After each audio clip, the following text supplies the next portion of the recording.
Good day, everyone. Before we dive into the naive-Bayes algorithm, we need first to understand the mathematical foundation behind it. So here, this is the mathematical foundation, which is called the Bayes theorem.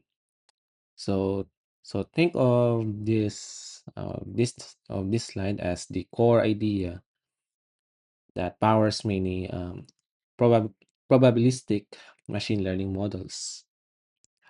Now, Bayes' theorem is a concept in probability that helps us update our belief with new evidence, or there's a new evidence appears. So, in simple terms, it answers the question: if we observe some evidence, how does that change the probability of an event happening? So mas simple na na understanding for this one. Kung natay bagong, let's say, information, mag-update po ang atong probability estimate. Kay of course, no, kay tong previous naman tong kuan na 'to, um, ang iyang probability, no, o sa atong estimate.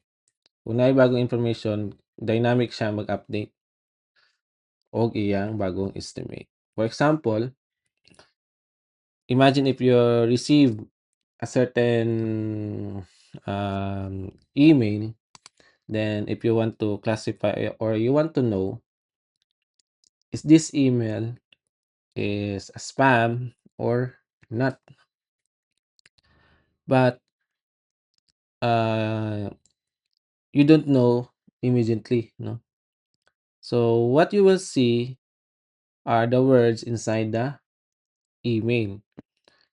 So the evidence is the words, and the event we want to know is whether the email is spam or not. So this is where Bayes' theorem comes in. So let's look at this formula. So we have, so first here, this one, this is called the posterior probability. So it means the probability of an event A given given that event B has happened, or in simple terms, the probability of A after we observe B, no? So sa Bisaya pa, kanang usa ka possible na mahitabo ang unsa ka impossible na mahitabo ang A, kanina event na A, kung nakita nato ang B. So ana siya, no, ang iyang idea. So next is kani siya, no. So this means the probability of observing B if A is actually true. So if the email is spam, so what is the probability that it contains certain words, like let's say na ay mga word na free, winner, or kanang mga click here, no? So nanay chance na kuha na siya, strong indicator mo na siya ng mga words na makaingon na spam ang a certain email, no? So daghan naman gini associate gid ana ng mga words na ang content lang ang kuan lang gyapon, no, kay spam. So mao ni siya, no, ang mga instances. Then we have here kaning this one, mao ni ang gitawag na prior um prior probability. So it represents our initial belief about kaning A, no, before we seeing any evidence. For example, maybe 20% of the emails are spam. So before reading the email, so we already have an idea about the likelihood, in this case. Then next would be kaning sa ubos, the denominator here.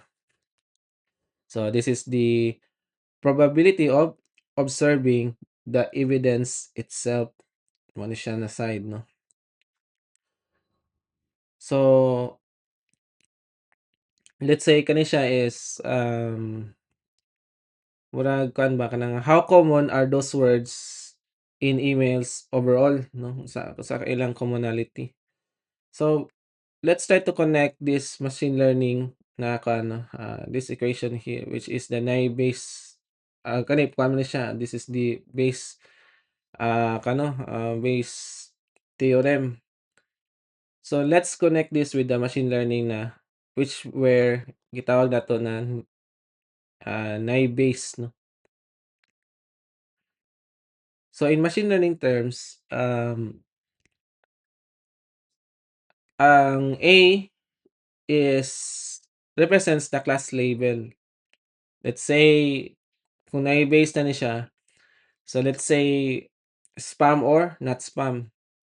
And B represents the observed features. Let's say the words in the email. So naa diri tong mga ato i-observe na features. So the model computes what is the probability that this email is a spam given the words inside it. Or mathematically, probability of spam given the words, no, or this na nandito sa B, no, or the observed features. So gi-compute sa model kung unsa ka dako ang chance nga spam ang email based sa mga words nga na makita nato sa email. So ana na siya no diri sa atong naive Bayes. So this concept is actually very powerful because it allows machines to make predictions using probability. And later, when we discuss naive Bayes, we will see how this formula used to classify data automatically, especially in tasks like atong dili no ang example would be the spam detection, text classification, sentiment analysis, and document categorization. So mostly that's one of the use case of naive Bayes. Okay, so remember the key idea here that the Bayes theorem helps us update probability when new evidence appears. Or in simple terms, new evidence, so mag-update atong belief. Alright, so now that we understand the foundation, so we can move to the next part, no, on how naive Bayes actually uses this theorem in machine learning. Okay, here. So now that we understand the Bayes theorem, so let us break down the components that make the naive Bayes algorithm work. Because if we want to truly understand naive Bayes, so we must interpret each term conceptually. Meaning, di lang nato tan-awon ang formula, sa tunpod nato unsa gyud ang meaning sa each component. So on this slide, so we will look at four important parts: the prior probability, the likelihood, evidence, and the posterior. I already discussed this recently, but we need to deep dive in this one, no? So these are the four components that what makes the probability reasoning of naive Bayes possible. Okay, here. So first is the prior probability. So this represents our initial belief about a class before seeing any evidence. In other words, unsa ang probability sa usa ka event before pa nato makita ang data.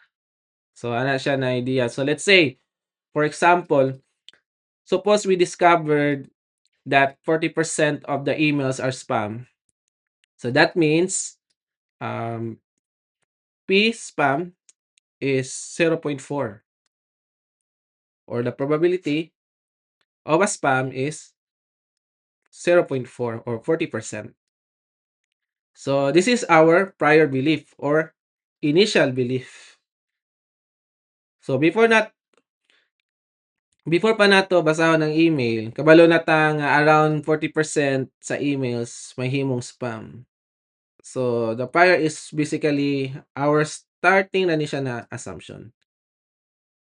Sa likelihood is the likelihood tells us the probability of observing the evidences. Given that the class is true, or the class A is true, or in simpler words, let's say if the email is spam, what is the probability that we observe certain words? So, unsa na siya, no? Unsa kaning mga certain words na ma-appear that ano, unsay kung email is a spam, so what is the probability that we observe certain words na let's say the word is free appears in an email. So we ask the question, what is the probability that the word free appears given that the email is spam? So kung spam gyud ang email, usa ka possible nga makita na nato ang word nga free. So, well, this tells us how strongly the evidence supports the class. Because certain words appear more frequently in spam emails that than in a normal emails. Let's say siguro sa kuan no, sa pag-check sa mga spam emails, mostly na mogawas ng mga words na ay free, let's say click here. So gibutang na gikuan nato na siya no, diri na kuan kanina sa likelihood, dili nato ma-measure kung kapila din kuan din siya no, kanang usa ka posible na or usa ka possible na ang katong mga words is gawas no, or makita nato sa a certain spam email. Ang class nato pasabot tong kuan no, kasi tong certain class is let's say spam na siya, okay? So next would be kining evidence. So here, evidence refers to the total probability of observing the feature itself. Meaning, how common is the word free across all emails. No? So di lang siya spam emails. So across all emails na, no? Either spam or not spam. Okay? But all emails combined. However, in many machine learning na mga implementations. So we often do not compute this directly. Ngano kaha, ano?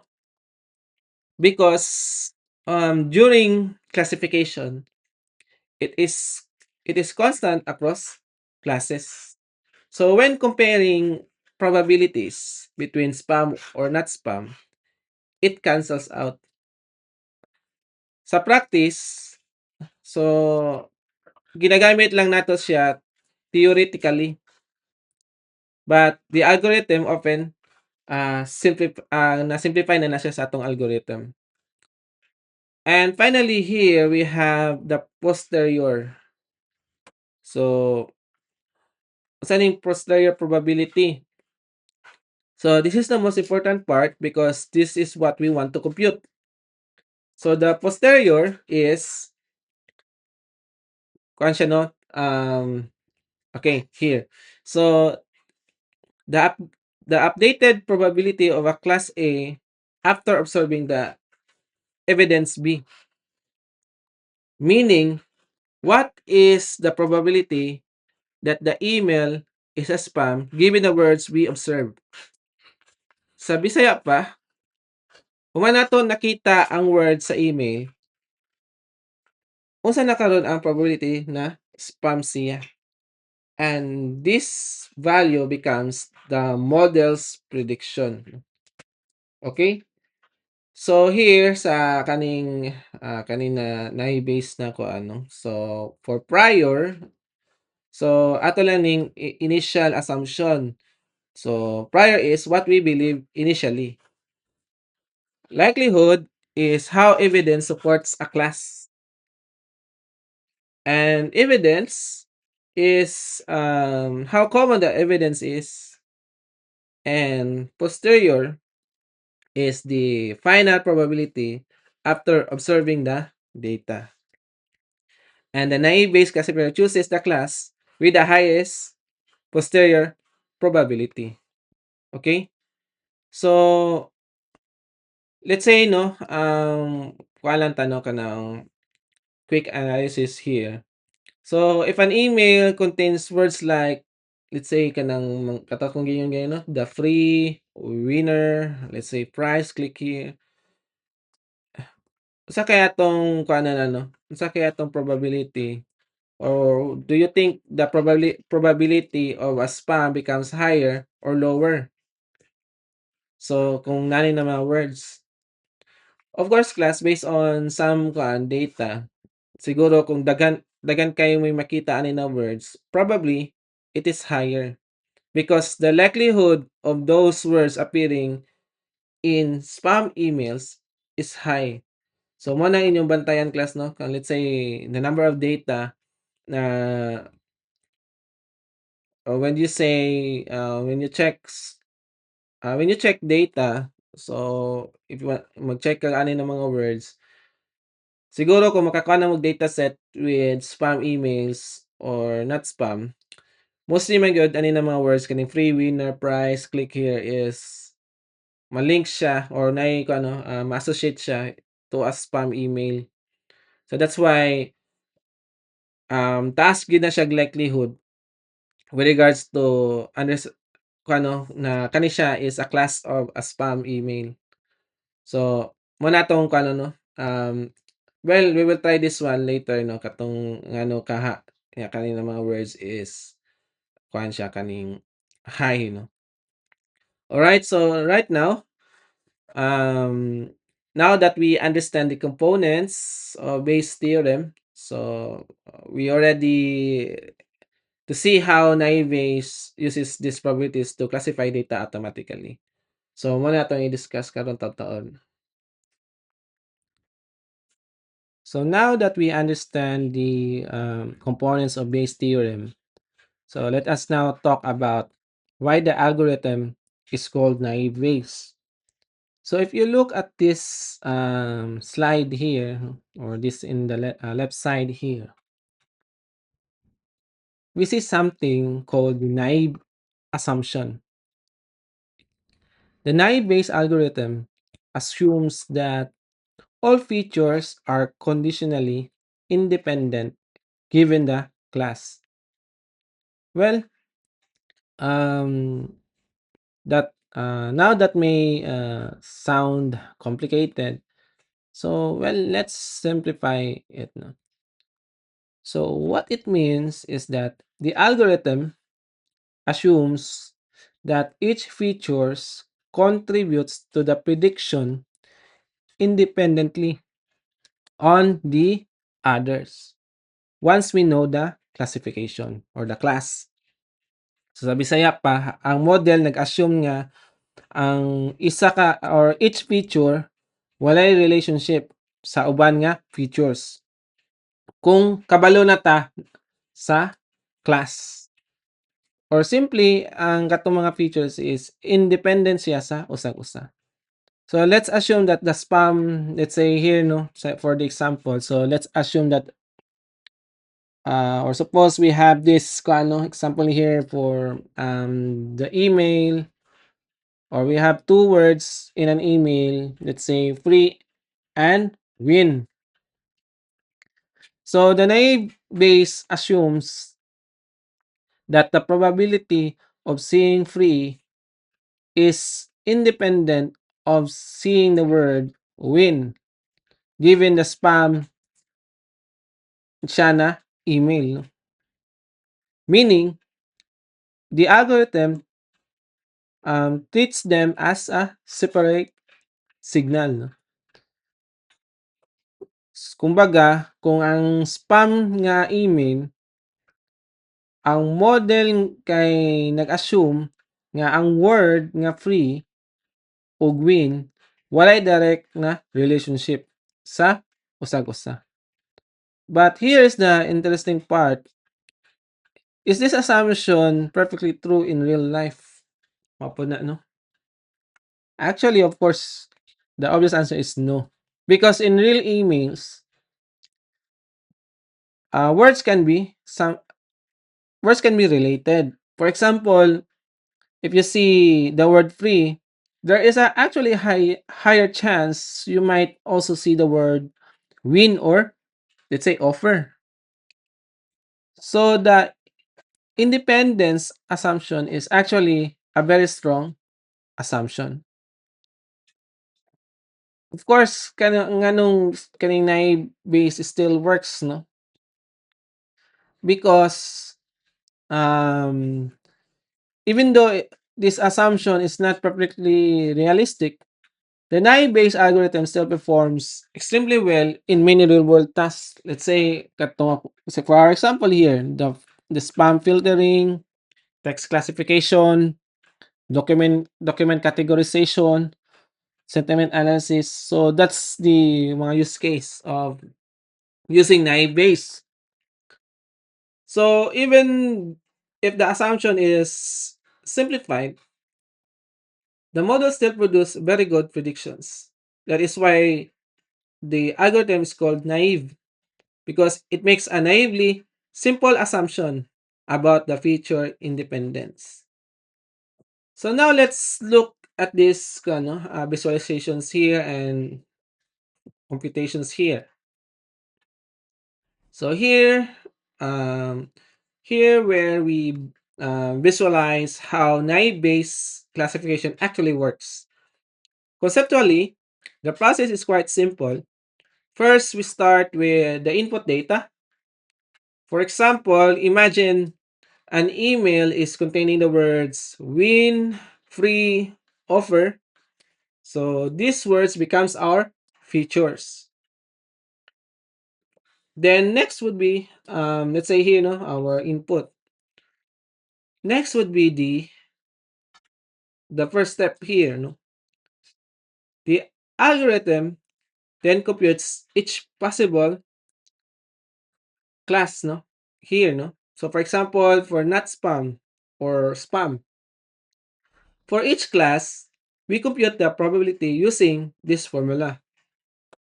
This means we multiply the prior probability here of the class, then the likelihood of each feature of given the class. Let's say sa minisaya lang, ginakompute nato sa model ang iyang probability sa bawat class, no, gamit ang prior og likelihood sa each word, no. So karon, 'di ba mani ang prior probability and this one are the likelihood. So since we have three features, no. So once we computed this one, makakompute din ta sa katong probability. So for comparing the probabilities here, so after computing the probabilities of each class, so the algorithm simply compares them with kung kinsay dako or whichever probability is larger becomes the predicted class. So if let's say here, no, let me write na lang din. So let's say the probability so na-contain na ron, no, pila na ang probability sa kuan Sa spam, sa words, let's say likelihood 'no,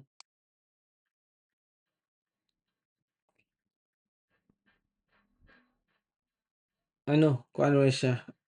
Let's say ang kuano so sa kaning mga words katong collective lang ni siya. So spam siya, collective lang ni na kuano na mo ni mga features.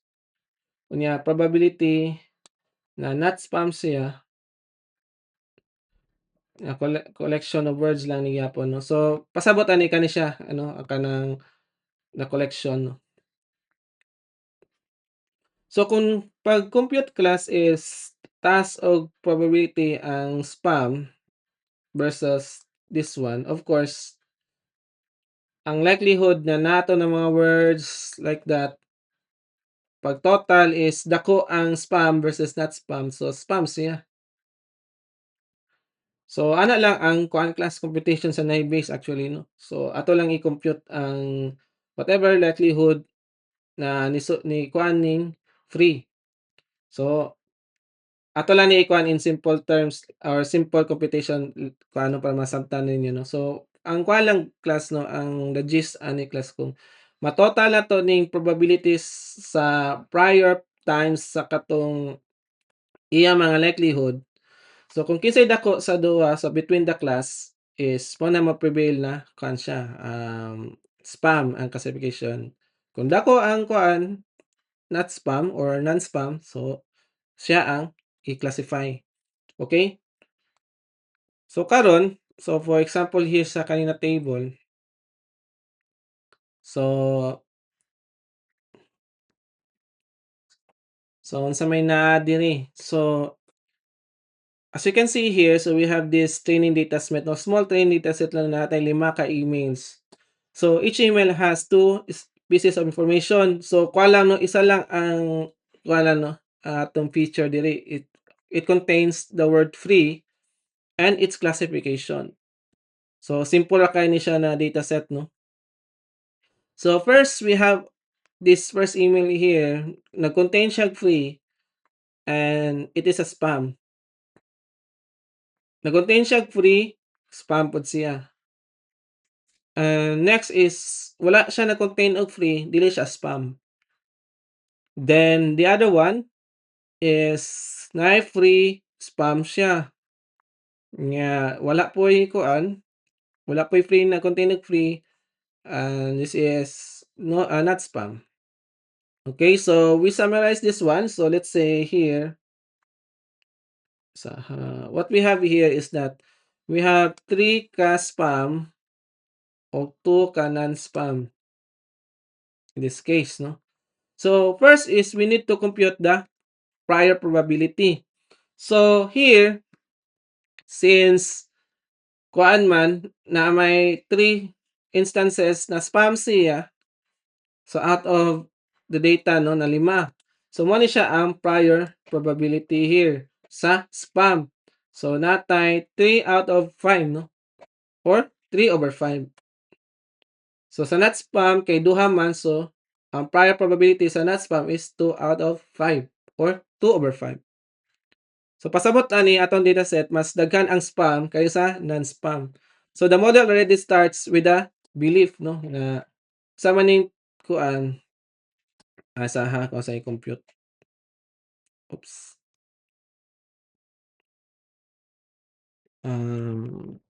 Later. So 3 divided by 5 is 60% no?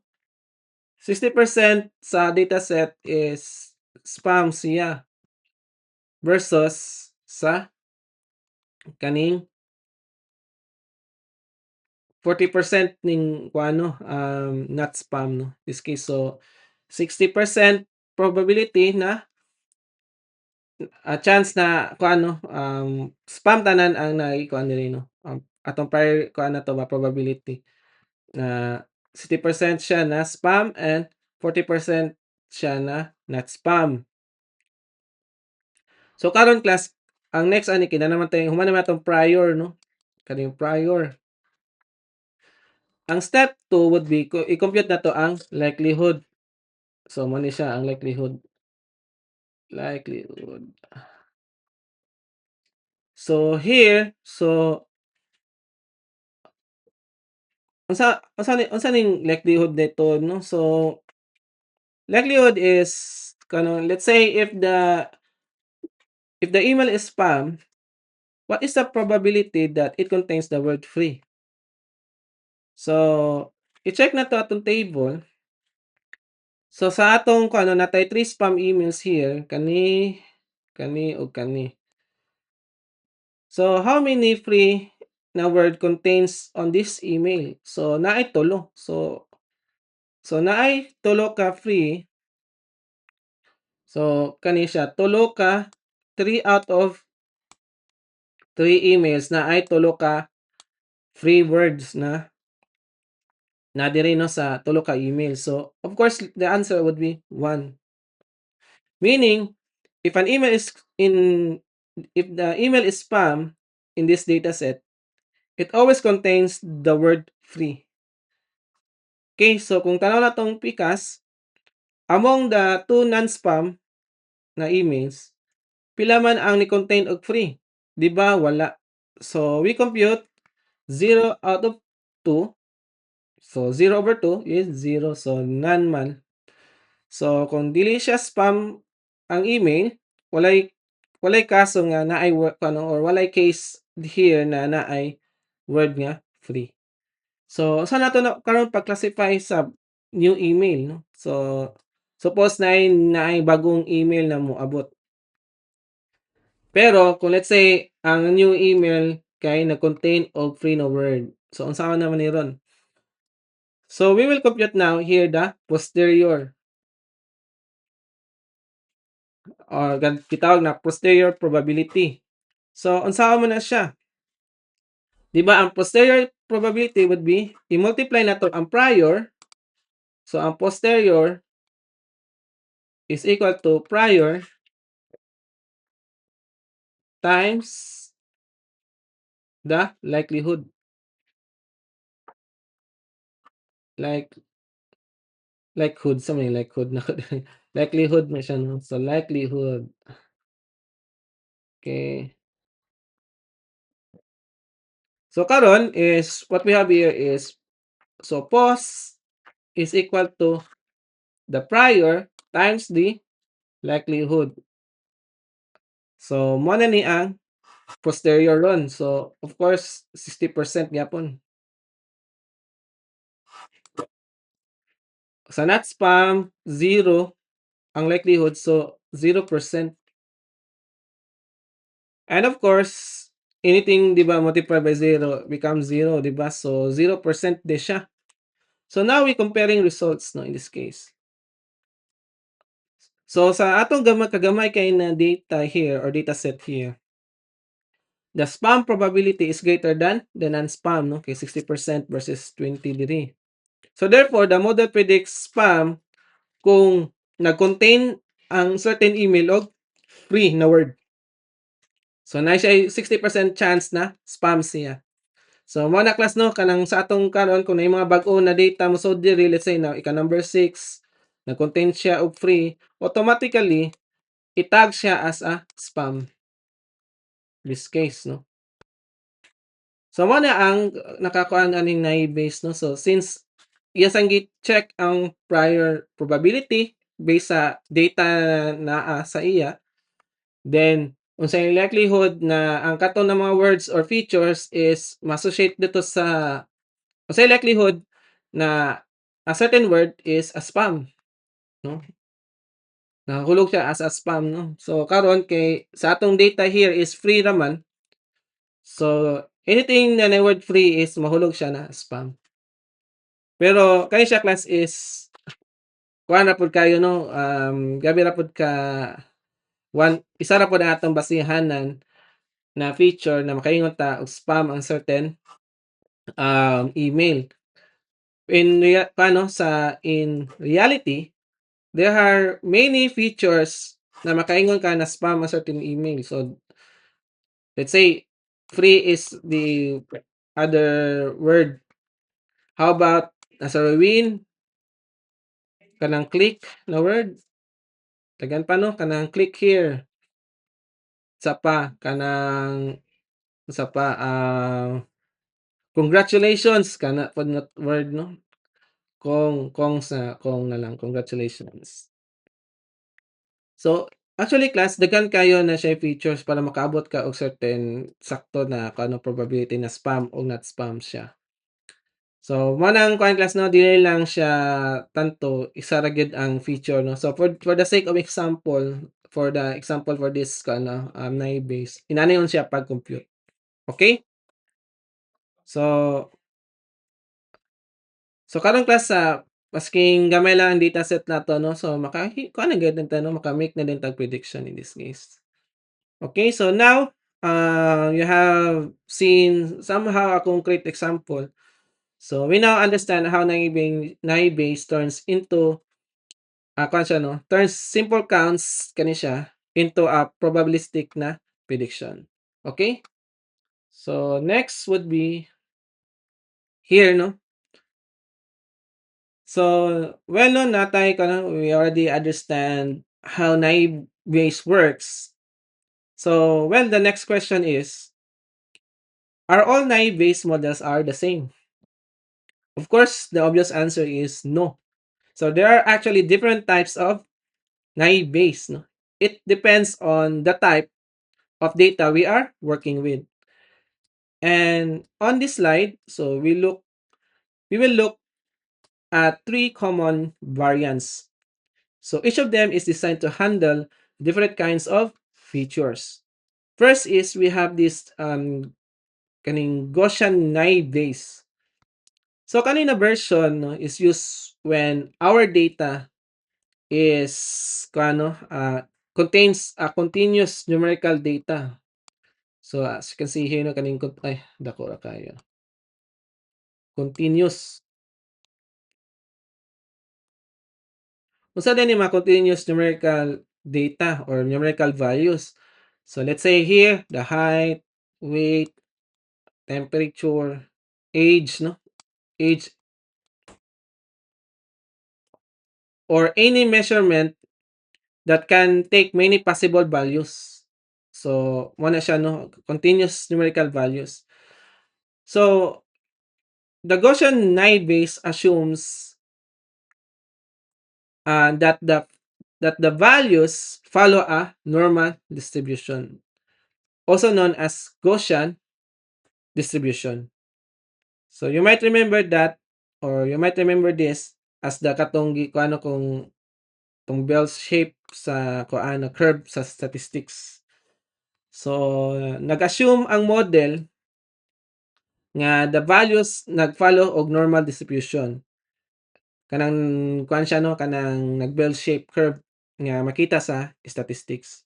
So instead of counting words or categories, the model computes probabilities based on the mean and variance of the data. That is why it works well in kani siya class kaning Gaussian naive Bayes no, kay nindot ni siya gamiton sa mga let's say natay sensor data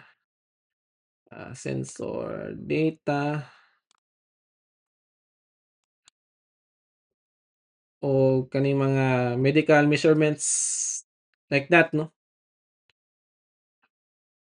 What else here is natay multinomial naive Bayes.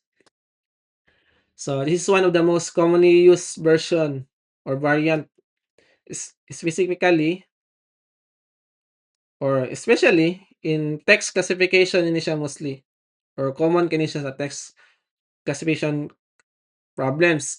Unlike Gaussian naive, so this version works with discrete na numbers, no, discrete counts. Meaning we count how many times something appears in this case. For example, how many times a word free, ang free na pod na word no, appears in a email? How many times an offer appears in a message? Or word frequencies no, kuha na siya ng mga word frequencies in a document. So, di lang presence ang tanawon ani, kundi pila ka count or beses nga nag-appear ang word sa isa ka document. Mao siya ano, ang multinomial naive Bayes is widely used in katong spam detection, katong document classification, sentiment analysis, o topic categorization. Basically, anything na involve og text data. So, man ang multinomial imong gamiton na naive Bayes. Ang kaning Bernoulli naive Bayes is kuan siya 'no, when imong features ani is binary, kuha lang ba kanang kuha lang 'no, let's say present or absent, yes or no, true or false, or one ug zero. So binary na kung ano values. For example, in spam detection, so we may 'di ba atong gina-check is ni contain ba siya og free. So kana ang kwanto bagbayan na kay yes or no ra baya na ano, kung content ba siya og kuan, basta gani free na word. So does the email contains the word free? Yes or no? Does it contain offer na word? So yes or no? So ang atong ikuan ni is ang presence or absence lang atong tan-awon ani. Naa ba ni nga word or wala? So unlike multinomial which count the frequency, ang Bernoulli naive Bayes only checks whether the feature exists or not. So here, to summarize this one, no? So ang Gaussian naive Bayes is used for continuous numerical data. Ang the other one is the multinomial naive Bayes is kuan siya na for text classification, counts frequencies, and the Bernoulli used for binary features like the word present or absent. So, nagdepend ang variant nga gamiton sa klase nga data na atong nato, no? So, let's say class, for example, if we are building a spam detection na or spam detection system using word frequencies, which is unsa may variant atong gamiton, of course gamiton nato is multinomial, no? Because it handles kuano, word counts. So, timanan lang nato ang mga kuano, what unsa gyud na mga features ang nasa sa atong data. Kung natay mga inay na features, so go siya na base. Kung binary, Bernoulli, and multinomial kung text data. Okay? So now that we understand the different types of naive Bayes, so mo na ni atong kuano, mo na ni ang mga kuan no unsa may mga data na atong pwede gamiton. Unya, unsa day natong mga variants sa naive Bayes atong pwede nato gamiton no in this case. Okay. So now we understand how naive Bayes works na, no? So we will discuss the importance, no, or the advantages and limitations of naive Bayes. Because in machine learning, ani gini class no sa machine learning, no algorithm is perfect. Each algorithm has strengths and weaknesses or pros and cons. No? And understanding them helps us decide when to use the model properly. So the advantages of naive Bayes. So the first advantages sa naive Bayes is it is very fast. No? Train the model requires only counting frequencies, computing probabilities. Unlike more complex models like neural networks, other mga other models, it does not require heavy computation ang naive Bayes. So, pasabot ani dali ra kayo siya i-train ug dali ra pod siya mag-predict. That is why naive Bayes is often used in systems that need quick predictions. The second advantage ani is that it works well in high dimensional data. High dimensional data means datasets that contains many features, no? Daghan kay features, no? For example, in text classification, So every word can become a feature. So a document might contain thousands of possible words, yet naive Bayes can still handle it efficiently. So sa Bisaya pa, bisan daghan kayo ang features kaya gyapon sa naive Bayes ang computation. And the third advantage ani is that it performs well even with small data sets. So many machine learning models require large amounts of data to perform well, but naive Bayes can still work reasonably reasonably well even with limited training data. That makes it useful for quick prototypes or early experiments. And finally, naive Bayes is especially powerful for text classification. That is why it is widely used in applications such as katong spam filtering, sentiment analysis, let's say kanang mga news categorization, document classification. So in the world of natural language processing, ngunit naive Bayes remains a very important baseline algorithm. The limitations of naive Bayes is that kuwan siya, no, the first limitation here is that relates to the independence assumption. Remember earlier, we discussed that naive Bayes assumes that all features are independent given the class. But in real life, this assumption is often not true. For example, words in a sentence often depend on each other. So mga dagay features na kasi dagay features sa real world data na mga na relationship sa usag-usa. So the independence assumption is sometimes too simplistic ra kayo. However, despite that limitation, the model still performs surprisingly even many tasks. So naputay kaning warning ani is kaning zero probability problem. Other important limitation ni siya, no, this happens when a feature never appears in the training data for a specific class. Kana siya. If that happens, the probability becomes zero.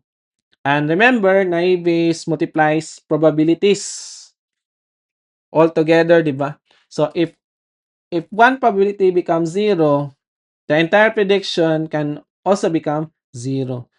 So sa Bisaya pa, kung naay feature nga wala gyud makita sa training data, mahimong zero ang probability o mahimong maapektuhan ang prediction. So dapat gyud na natong mga features gyud niya no makita gyud siya sa email. Let's say ko sa email atong tong mga words. So to solve this limitation, natay gitawag na kaning Laplace smoothing. So Laplace smoothing is simply adds 1 to all to every counts in the dataset. This prevents probabilities from become zero. Let's say katong mag-times mag-plus 1 lang dayon sa pinakatumoy. So kani diri, no, so i-count tanan mag-add lag 1. So para dili ma-zero, no, kay pag times sa tanan tong tong sa likelihood na zero dito, so obviously ma-zero na 0%. So karon i-add na siya 1 para dili siya mag-zero dayon, no.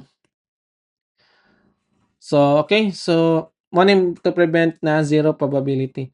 So instead of saying the word is never appeared, so the model assumes maybe it appeared once lang, no. So mag-atawag 1 count aron dili mahimong zero ang probability. So this make model more stable and more robust. Okay?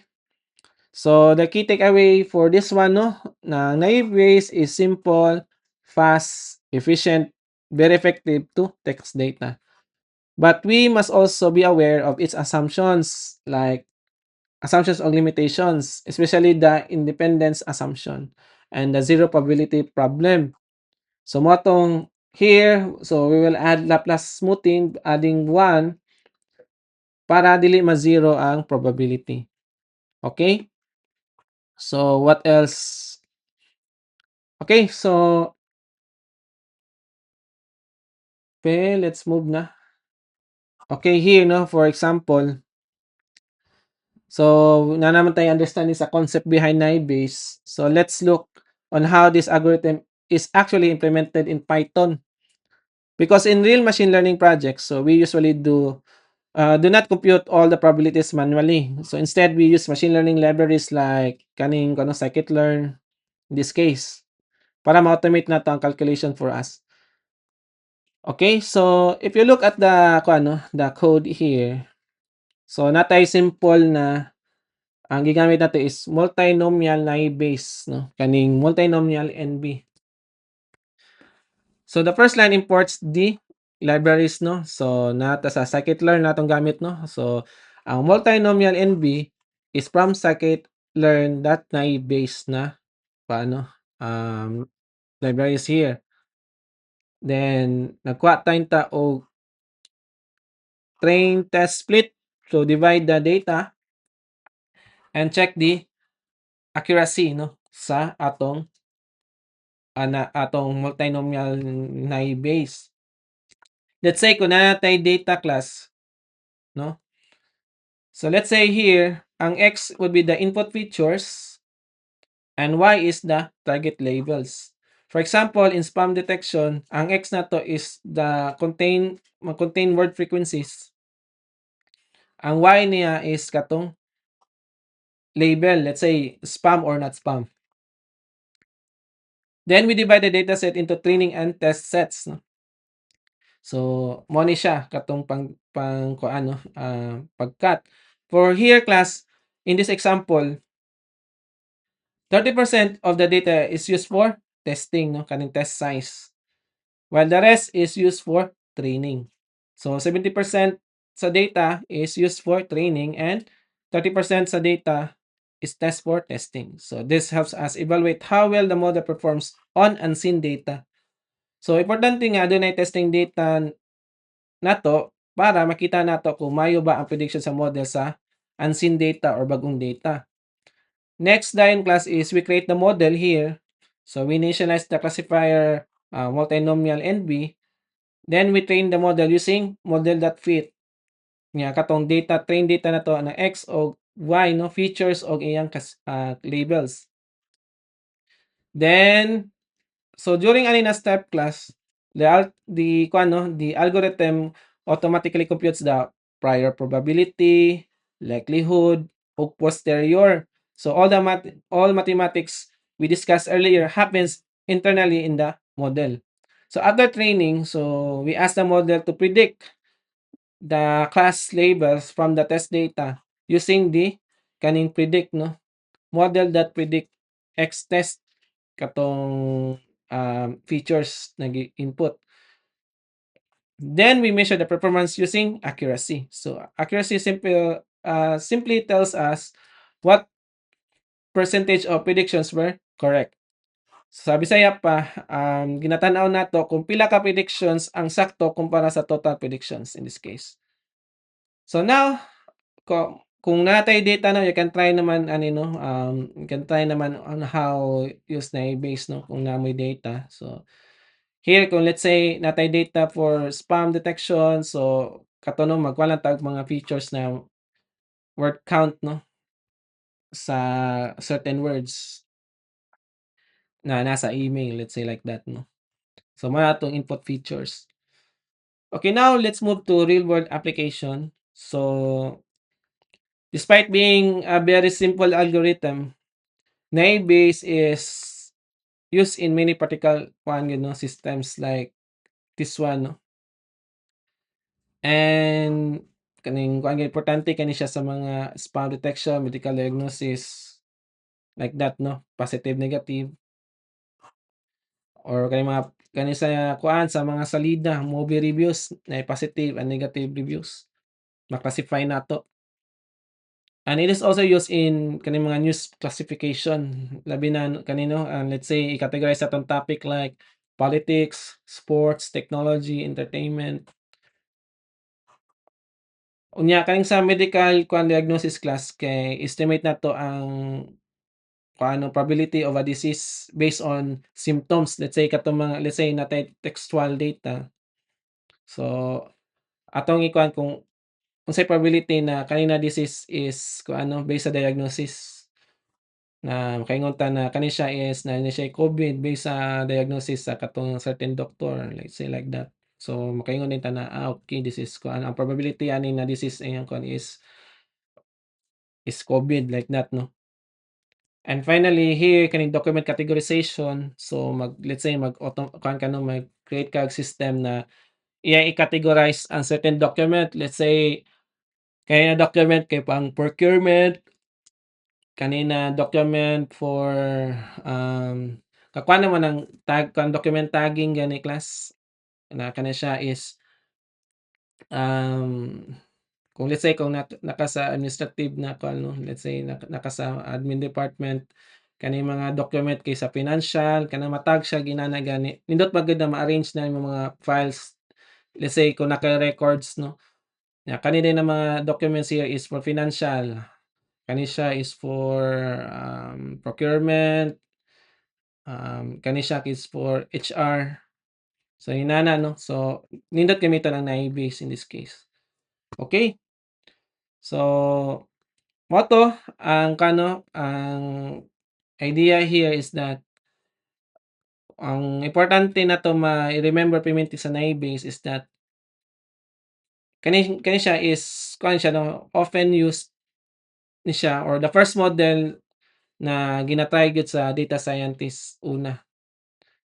Because kuan siya, simple, fast, computationally efficient siya, and surprisingly powerful for many problems. Well, simple siya pero kung kusog gyapon siya ang performance sa daghang task 'no, especially kaning text data, okay.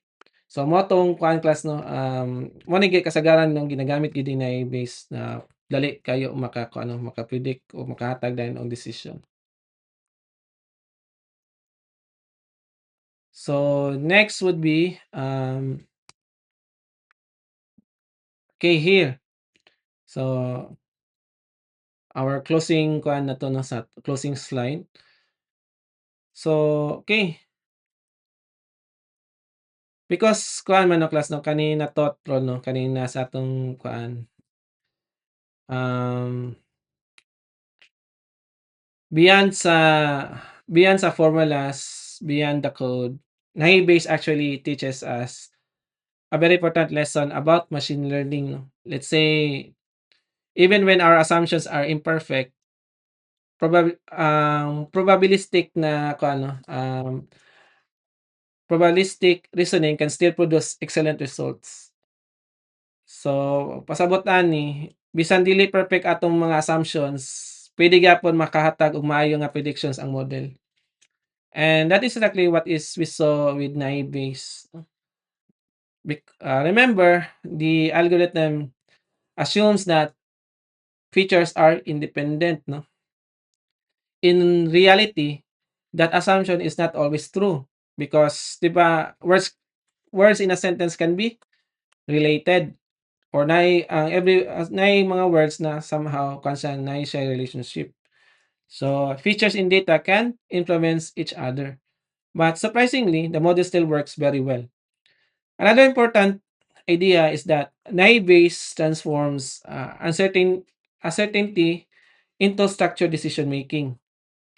In the real world na kano scenarios, so we really have complete certainty. Whether we are filtering emails, diagnosis o mag-diagnosing tag mga disease or analyzing certain opinions online, like kanang mga kano mga kanang mag-analyze tag opinions online is like kanang mga sentiment analysis.